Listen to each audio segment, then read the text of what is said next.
ডালের বড়া অথবা পকোড়া আমাদের সবারই খুব পছন্দের, কিন্তু পেঁয়াজ কলি দিয়ে কিভাবে এই ধরনের মুচমুচে এবং ক্রিস্পি ডালের বড়া বা পকোড়া রেডি করা যায় সেটাই আপনাদের সাথে আজ শেয়ার করব। গরম গরম ভাত, চা অথবা কফি সব কিছুর সাথেই খেতে হয় কিন্তু দুর্দান্ত।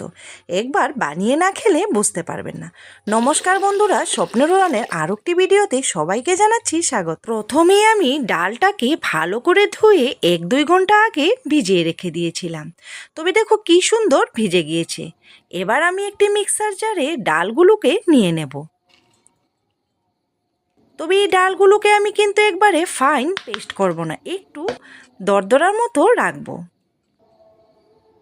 ডালগুলোকে ঠিক এইভাবে কিন্তু পেস্ট করে নেব। দেখো আমি একবারে কিন্তু ফাইন পেস্ট করে নেই।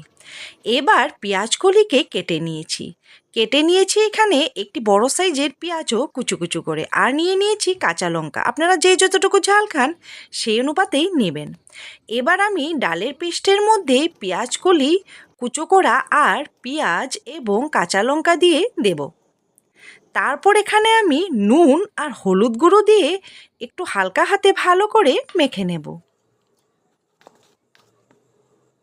তবে এই কথাটা কিন্তু অবশ্যই মনে রাখতে হবে, আমরা খালি পেঁয়াজ কলি ইউজ করলে হবে না, এখানে আমরা গোটা পেঁয়াজও কুচু কুচু করে দিতে হবে, না হলে কিন্তু ডালের বড়াটা মুচমুচে এবং ক্রিস্পি হবে না।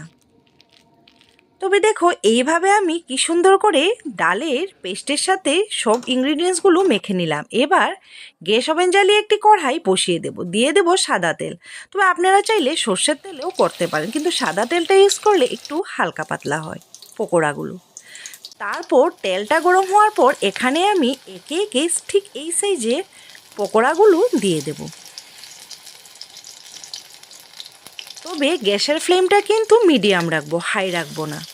ঠিক এইভাবে সবগুলো বড়া আস্তে আস্তে করে দিয়ে দিলাম। আমরা কিন্তু এখানে একসাথে বেশি করে বড়া দেব না, যতটুকু আন্দাজ প্রায় 6-7টি করে দিয়ে এইভাবে হালকা হাতে কিন্তু উল্টিয়ে পাল্টিয়ে ভেজে নেব। হ্যাঁ, এইটা কথাও ধ্যান রাখতে হবে যে গ্যাসের ফ্লেমটা কিন্তু মিডিয়ামে থাকতে হবে।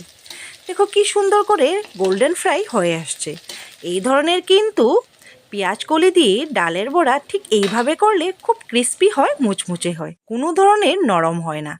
আর গরম গরম চা অথবা কফির সাথে অবশ্যই বানিয়ে খেয়ে দেখো, বানিয়ে না খেলে বুঝবে না যে খেতে দুর্দান্ত লাগে। এই শীতের মধ্যে সন্ধ্যাবেলা এই ধরনের ডালের পকোড়া আর চা হলে আর কি লাগে বলো তো। অবশ্যই বাড়িতে ট্রাই করে দেখো। আমার এই ভিডিওগুলো ভালো লেগে থাকলে লাইক, শেয়ার আর সাবস্ক্রাইব করে পাশে থাকার অনুরোধ। আবার আসছি নতুন কোনো ভিডিও নিয়ে, ততক্ষণ সবাই ভালো থেকো।